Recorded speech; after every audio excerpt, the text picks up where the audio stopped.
સુરતના તડકેશ્વર ખાતે ટાંકી તૂટી પડવાનો મામલો સામે આવ્યો છે। તમામ 8 આરોપીઓને માંડવી કોર્ટમાં રજૂ કરાયા છે।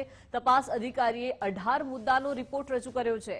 મુખ્ય સરકારી વકીલની ધારદાર દલીલો કોર્ટે ગ્રાહ્ય રાખી છે।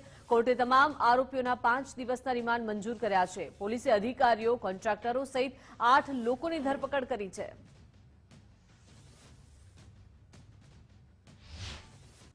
પોલીસે 10 દિવસના પોલીસ કસ્ટડી હેઠળના રિમાન્ડની માંગણી કરી છે।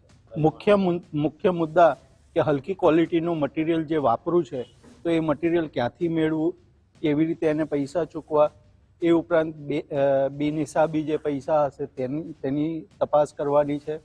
આ સિવાય કોઈ જેમાં પણ એ લોકોએ કૌભાંડ કોઈ કર્યું છે કે કેમ એ પણ તપાસ કરવાની છે વગેરે 15 જેટલા મુદ્દાઓ હતા। આજરોજ નામદાર માંડવી કોર્ટની અંદર આ તમામ આરોપીઓ છે એને રજૂ કરી અને જુદા જુદા 19 મુદ્દાઓ સબબ ગુનાની વિગતવારની તપાસ કરવી જરૂરી હોવાથી એ 19 મુદ્દા સબબ એમના 10 દિવસના પોલીસ કસ્ટડી રિમાન્ડ માગવાની તજવીજ કરવામાં આવેલી, જેની અંદર જિલ્લા સરકારી વકીલ નયનભાઈ સુખાડવાલા સાહેબ દ્વારા દલીલો કરવામાં આવેલી અને દલીલો અંતે એ દલીલો માન્ય રાખી અને નામદાર કોર્ટે આજરોજ આ 8 આરોપીઓ છે એના દિન 5ના પોલીસ કસ્ટડી રિમાન્ડ છે મંજૂર કરેલ છે।